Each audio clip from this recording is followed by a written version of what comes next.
লেখাটি পড়ে আমি বাকরুদ্ধ। দেখলে তো তোমার মা আজকে কি সিনটাই না ক্রিয়েট করলো।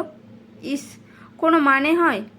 এইসব 5 স্টার হোটেলে ডিনার করতে কেউ কখনো নিয়ে যায় এই রকম একটা ইলিটারেট মহিলাকে? রাগে গজগজ করতে করতে কথাগুলো বলল মল্লিকা। আজকে পারদ খুব চড়েছে।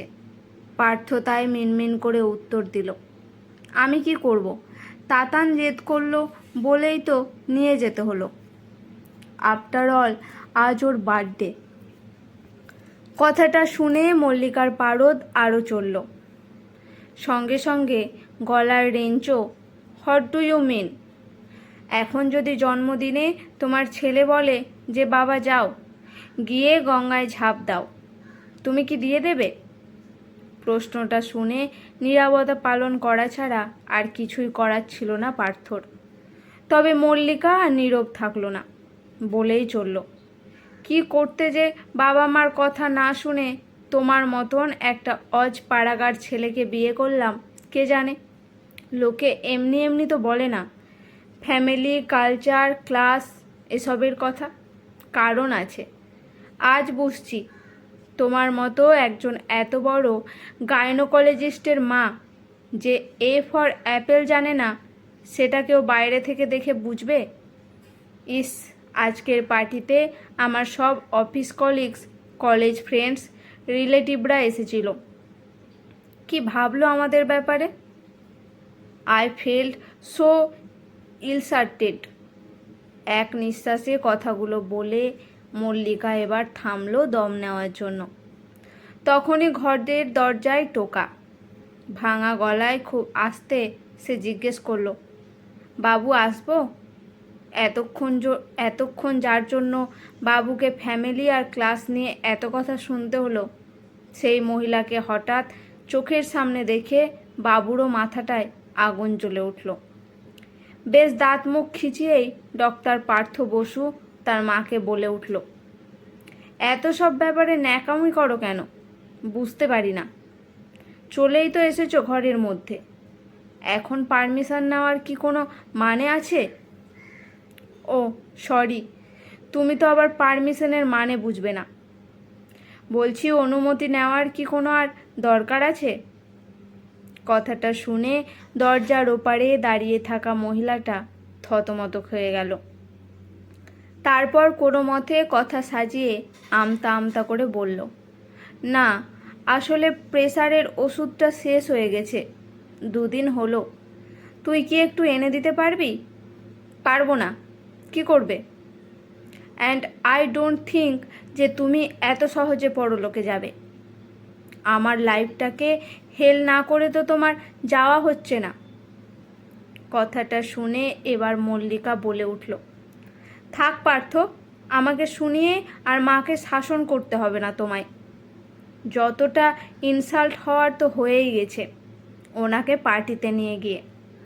এখন বাড়িতে এসে এই সিন ক্রিয়েট আর পোষাচ্ছে না আমার।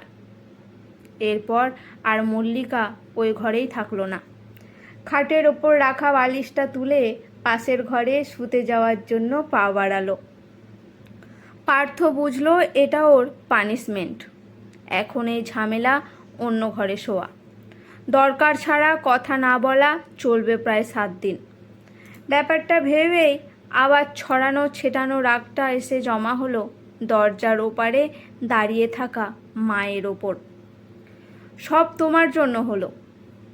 তুমি বোঝো না, তুমি আমাদের সোসাইটিতে মেশার মতো মানুষই না। আমি বললাম আর তুমি নাচতে নাচতে চলে গেলে হ্যাংলার মতো। তুমি তো তাতানকে মিথ্যে বলতে পারতে যে তোমার শরীর খারাপ, তাহলেই তাতান আর জেদ করতো না। কিন্তু না, সব সময় আমাকে সব জায়গায় লজ্জা তোমাকে দিতেই হবে। জাস্ট কিছু বলার নেই। কোনো পজ না নিয়ে কিছু বলার নেই। কোনো পজ না নিয়েই কথাগুলো বলা শেষ করে ধাম করে পার্থ মায়ের মুখের ওপর দরজাটা দিয়ে দিল। মলিনা দেবীর হঠাৎ চারিদিকটা ঝাপসা হয়ে এলো। চোখে বড্ড জল জমেছে। সত্যিই কি উনি হ্যাংলা? জন্মদিনে নাতির মুখের ওপর না বলতে পারেনি। মিথ্যা কথা সাজিয়ে গুছিয়ে বলতে পারেনি, তাই উনি হ্যাংলা। প্রশ্নগুলো বারবার মনে ভিড় করতে থাকলো, আর চোখে ভেসে উঠল পার্টিতে আসা লোকগুলোর হাসি হাসি মুখ। সবাই হাসছিল ওনাকে দেখে, মজা নিচ্ছিল একজন গাইয়ার। আসলে সেই দিন পার্টিতে সব কন্টিনেন্টাল ডিশ হয়েছিল, পাস্তা, পিৎজা, নুডলস, মেক্সিকান কারি, পনির পাসান্দা, এইসব। যেই সব খাবার চোখে দেখা তো দূরে থাক, নামও শোনেনি কখনো মলিনা দেবী। তাই বৌমা যখন তার হাই ক্লাস সোসাইটির ফ্রেন্ডসদের সঙ্গে হাই হ্যালো করছিল, তখন মলিনা দেবী সবার সামনে বৌমাকে প্রশ্ন করে ফেলেন, বৌমা, বলছিলাম কি বেগুন ভাজা, সোনামুগের ডাল, ছেঁচড়া এসব কিছু হয়নি? ওই শুয়ো পোকার মতন ওইগুলো টেবিলে কি সাজানো আছে? ওগুলো লোকে খেতে পারে নাকি? ব্যাস, কথাটা শুনেই মল্লিকার মুখ লাল লজ্জায়। আশেপাশে সবাই তো যেন লাফটার শো দেখছে, দেখার মতন হো হো করে হেসে উঠল। পাশে দাঁড়িয়ে থাকা একজন মহিলা হাসি মুখেই বলে উঠল, aunty, are you out of your mind? আপনি কি বলছেন এইসব? মলিনা দেবী বোকার মতন মুখ করে আর একটা প্রশ্ন করে ফেলল, আংটি? মা, তুমি আমাকে আংটি বলে কেন ডাকছো? আমি তো তোমার মাসিমা হই। কথাটা শেষ হতেই মল্লিকা সবার সামনে চিৎকার করে উঠল, আপনি থামবেন মা, জাস্ট স্টপ ইট প্লিজ। কিন্তু ততক্ষণে যা হবার তা হয়ে গেছে। পুরো পার্টিতে ইনভাইটেড গেস্টরা তখন মুখ টিপে টিপে হেসে মজা লুটছে। মল্লিকার মাসি তো আবার ওকে সরাসরি বলেই ফেলল, leave it Mallika, we understand তোর হাজবেন্ড জুলেল হলেও ফ্যামিলিটা কি ভালো চুজ করতে পারিসনি। মিনিমাম সেন্সও কাজ করে না ভদ্রমহিলার। একে নিয়ে এইসব জায়গায় আসাটা তোদের উচিত হয়নি, একদম উচিত হয়নি। সেই দিন কথাটা যেন তীরের মতো এসে বিঁধেছিল মল্লিকাকে, আর তার রেস চলছিল 7 দিন। পার্থর সঙ্গে কথা বন্ধ, বাড়িতে রান্না বন্ধ, আর শাশুড়িমাকে চোখের সামনে দেখলেই তেলে বেগুনে জ্বলে ওঠা। শেষের উপসর্গটা এই 7 দিন পার্থরও হয়েছে। মা এই কদিন যতবার কথা বলতে এসেছে, পার্থর মুখ ঝামটা ছাড়া আর কিছুই ফিরিয়ে দিতে পারেনি। এই যেমন সেই দিন বাড়ির কাজের লোক আসেনি। মল্লিকার আগের ঠেলায় সকাল সকালই অফিস বেরিয়ে গেছে, লাঞ্চ করবে ক্যান্টিনে। কিন্তু পার্থ তো কখনো না খেয়ে বেরোয় না।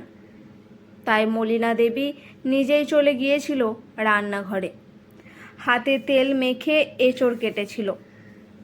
ছোটবেলায় ছেলেটার এঁচড়ের ডালনা খুব পছন্দ ছিল। যখনই রান্না করত ওকে এসে জড়িয়ে ধরত খুশিতে। এইসব ভেবেই ডাইনিং টেবিলে পার্থর জন্য এঁচড়ের ডালনা সাজিয়েছিল বাটিতে মলিনা দেবী। কিন্তু আজকের দিনটা একটু আলাদা হলো। পার্থ এলো, নির্বিকার মুখে খেলো, তারপর হাত ধুয়ে উঠে গেল। মলিনা দেবী কিছুই বুঝতে পারল না। তাহলে কি রান্নাটা খারাপ হয়েছে? নুন ঝাল ঠিক আছে তো? এইসব ভাবনার ভিড়েই আনমনে প্রশ্নটা করেই ফেলল পার্থকে, এঁচড়ের ডালনাটা ঠিক ছিল রে? পার্থ কথাটা শুনে ভ্রুটা কুঁচকে বলল, মানে ভুল থাকবে কেন? মলিনা দেবী থমথমে মুখে বলল, না আসলে তুই তো কিছু বললি না খেয়ে, তাই জিজ্ঞাসা করছি। পার্থ তখন বেশ ঝাঁঝিয়ে উত্তর দিল, কাজগুলো করো কি নাম কেনার জন্যে? কি ভাবলে এইসব রান্না করে খাওয়ালেই সেই দিনের ইনসাল্টটা ভুলে যাব? তোমার জন্য মল্লিকার সঙ্গে আমার সম্পর্কটাতে এত ঝামেলা। 7 দিন ধরে আমরা কথা বলছি না, সেই সবে এঁচড়ের ডালনা খেয়ে ভুলে যাব? মলিনা দেবী এইসবের পর কি বলবে বুঝতে পারছিল না। সত্যি এরপর আর কিছু বলার থাকে না, শুধু চোখ দুটো আবার ঝাপসা হয়ে যাচ্ছে জলে। অনেক চেষ্টা করেও চুকদুকটোকে রুক্ষ সূক্ষ্ম রাখতে পারছে না। সেটা দেখে পার্থ গলার রেঞ্জটা আরও বাড়িয়ে দিল। মা প্লিজ, এই মেলোড্রামাটা বন্ধ করো। এইসব ন্যাকামি আর সহ্য হচ্ছে না আমার। না, মলিনা দেবী এই কথাটারও কোনো উত্তর দেয়নি, কারণ সামনে যে দাঁড়িয়ে এইসব কথা বলছে তাকে উনি চেনেন না। এই পার্থ একদম অচেনা। ওনার নিজের ছেলে আজ ওনার থেকে অনেক দূরের লোক, যাকে দূর থেকে দেখা যায়, কিন্তু সে ধরা ছোঁয়ার বাইরে। এই সবের পর 7 দিন কেটে গেছে। আজ 21শে ফেব্রুয়ারি, ভাষা দিবস। তাতানের স্কুলে আজ প্রোগ্রাম আছে। বাংলা ভাষা আমাদের বাঙালিদের কাছে কতটা গুরুত্বপূর্ণ সেটা নিয়েই বক্তব্য রাখা হবে। বাচ্চা বাচ্চা ছেলে মেয়েদের কাছে বাংলা ভাষা কী সেটা নিয়ে একটা আলোচনাও হবে। আর কিছু স্টুডেন্ট স্পিচ দেবে মাতৃভাষা সম্পর্কে, তার মধ্যে তাতানও একজন। ক্লাসে ফার্স্ট হয় বলে স্কুল ওর নামটা সবার আগে সিলেক্ট করেছে। এখন ওর ক্লাস 8, কিন্তু ওর রেজাল্ট দেখে সবাই বুঝে গেছে এই ছেলের ভবিষ্যৎ এ ডাক্তার হবেই বাবার মতন। এত সেন্স অফ হিউমার, নলেজ এই বয়সে অনেকের মধ্যেই দেখা যায় না। গাড়িতে বসে বসে মল্লিকা এইসব কথাই ভাবছিল, আর মুখটা গর্বের হাসিতে ভরে উঠেছিল মাঝে মাঝে। ফাংশনটা দুপুর 12টা থেকে শুরু। ওরা তাই একটু আগেই বেরিয়েছে। তাতান এত লোকের সামনে স্পিচ দেবে আজ। মল্লিকা তাই ভাষা দিবসের ইতিহাস কাল রাত 2টো অবধি জেগে জেগে ছেলেকে মুখস্থ করিয়েছে। পার্থ আজ বেশ এক্সাইটেড।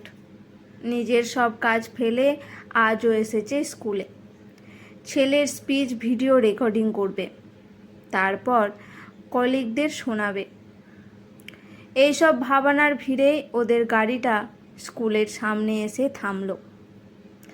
অডিটোরিয়ামের ফার্স্ট রোতেই ওদের সিটটা রিজার্ভ করা ছিল।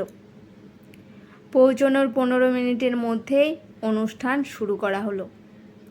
রবীন্দ্রসঙ্গীত গেয়ে উদ্বোধনী অনুষ্ঠান, তারপরই তাতানের স্পিচ। পার্থ সঙ্গে সঙ্গে মোবাইলের ভিডিও ক্যামেরা অন করে রেডি। লোকের ভিড়ে ঠাসা অডিটোরিয়ামের স্টেজে যখন ছেলেকে উঠতে দেখল, তখন আপনা আপনি ওর মুখে একটা হাসি চলে এলো। কি স্পিচ দেবে তাতান? ভাষা দিবস নিয়ে ও কি বলবে? একরাশ ভাবনা এসে ভিড় করলো পার্থর মনে। আর তখনই তাতান বলতে শুরু করলো, আজ 21শে ফেব্রুয়ারি, আজ ভাষা দিবস।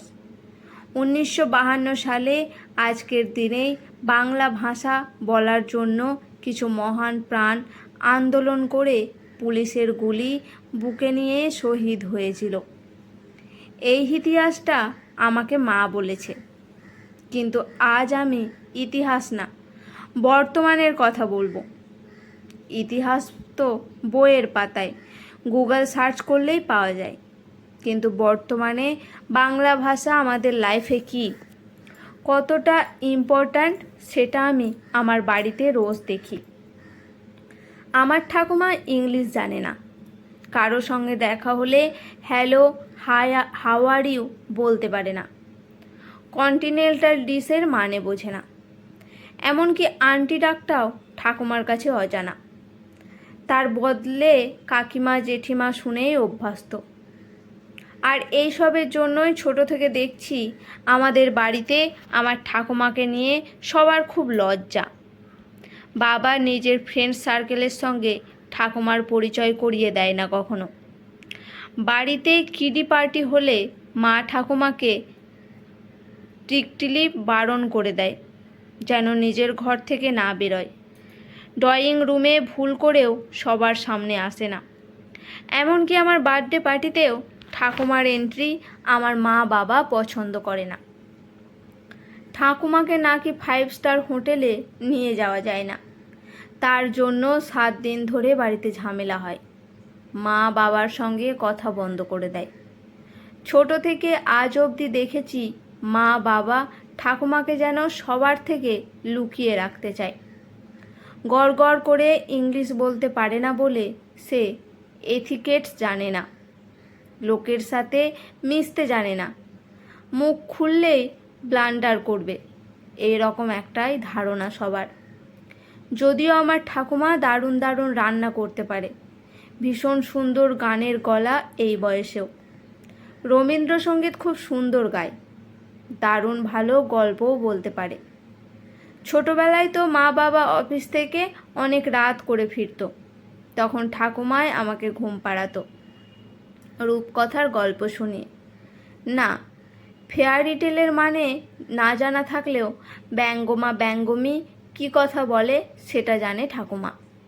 কিন্তু ওই যে বললাম, ফেয়ারি টেল এ যেই ক্লাসটা আছে সেটা ব্যঙ্গ বা ব্যঙ্গমিতে নেই হয়তো। তাই মা বাবা বলে ঠাকুরমারও কোনো ক্লাস নেই আজ 21শে ফেব্রুয়ারিতে। তাই এই কথাটাই মনে হচ্ছে, মানে আমার বাড়ির বাকিটা 365টা দিনের ছবি দেখে এই কনক্লিউশনে এলাম, এখন বাংলা ভাষাটা বাতিল ভাষা। শুধু বাংলায় কথা বলাটা লজ্জার। সে আমার এই ভাষা দিবসে যতই স্পিচ দেয় না কেন, যতই ইতিহাস শোনায় না কেন, আমাদের মধ্যে বাংলা ভাষা এখন শেষ। আর আমি নিজের বাড়িতে রোজ সেই শেষটার একটা ছবি দেখি। স্পিচটা শেষ করে স্টেজ থেকে নিচে নেমে খুব অদ্ভুত চোখে তাকিয়েছিল তাতান ওর মা বাবার দিকে। সেই দৃষ্টিতে একটা জমা রাগ ছিল, একটা খারাপ লাগা ছিল। সেই দিন তাতানের স্পিচ শুনে কেউ হাততালি দেয়নি অডিটোরিয়ামে, সবাই কেমন নিস্তব্ধ ছিল।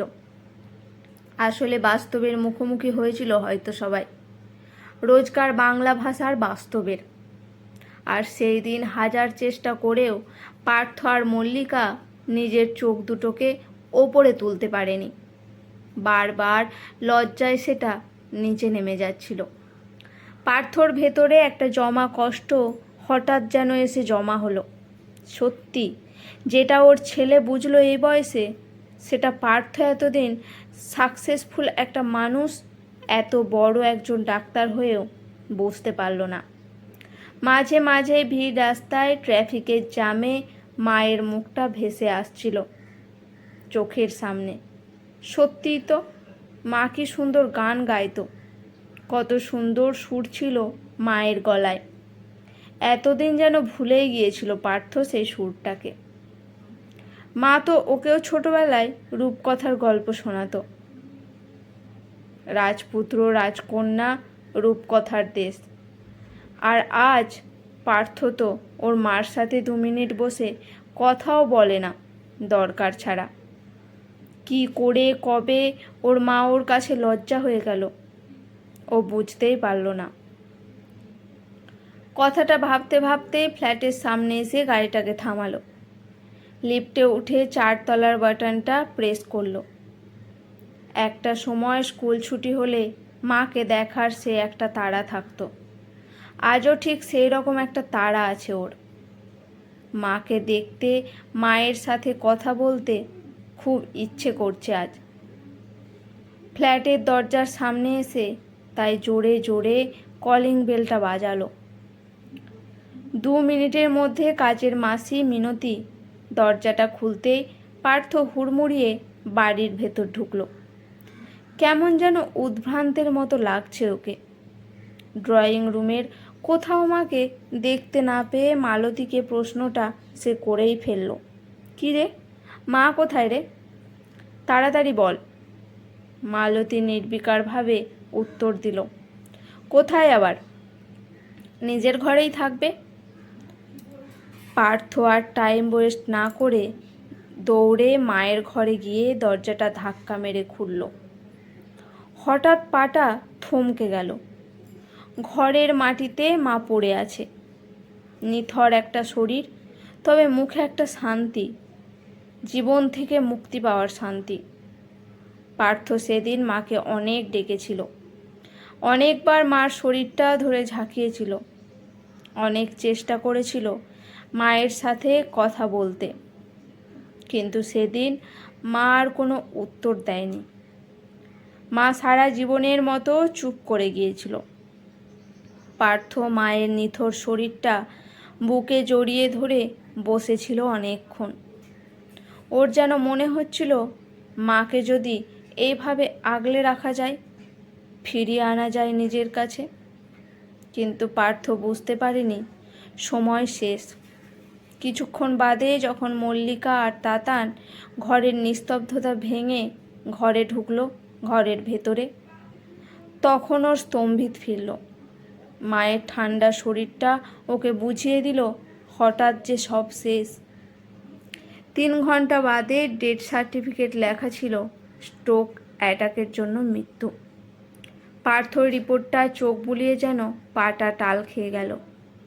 2 সপ্তাহ আগে তাতানের জন্মদিনের দিন রাত্রিবেলা মা ওর ঘরে এসেছিল প্রেসারের ওষুধের কথা বলতে, আর ও মুখের ওপর দরজা বন্ধ করে দিয়েছিল।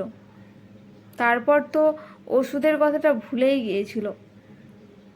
আর বেশ কিছুদিন ধরেই তো মায়ের হাই প্রেসারের প্রবলেমটা চলছিল। তার জন্যে স্ট্রোক হলো না তো হঠাৎ? তাহলে কি ওর জন্য ওর মাটা মারা গেল? সেদিন চুল্লিতে মাকে ঢোকানোর সময় শেষবার মায়ের মুখটা দেখল, আর কানে যেন একটা কথা বেজে উঠল, অ্যান্ড আই ডোন্ট থিঙ্ক যে তুমি এত সহজে পরলোকে যাবে। আমার লাইফটা হেল না করে তো তোমার যাওয়া হচ্ছে না। ওর মা যখন ওই দিন ওষুধ কেনার কথা বলতে এসেছিল, ওর মার মুখে ঝামাটা দিয়ে এই উত্তরটাই দিয়েছিল মাকে। আজ যেন চুল্লির আগুনে পুড়ে মা তার প্রত্যুত্তরটা দিয়ে গেল। আর একটা অধ্যায় নিঃশব্দে শেষ হলো। আজকের গল্পটি এখানেই সমাপ্ত। গল্পটি কেমন লাগলো অবশ্যই জানাবেন। গল্পটি শুনে যদি আপনাদের ভালো লেগে থাকে, চ্যানেলটি সাবস্ক্রাইব করে একটি লাইক করে আমার পাশে থাকবেন। ধন্যবাদ।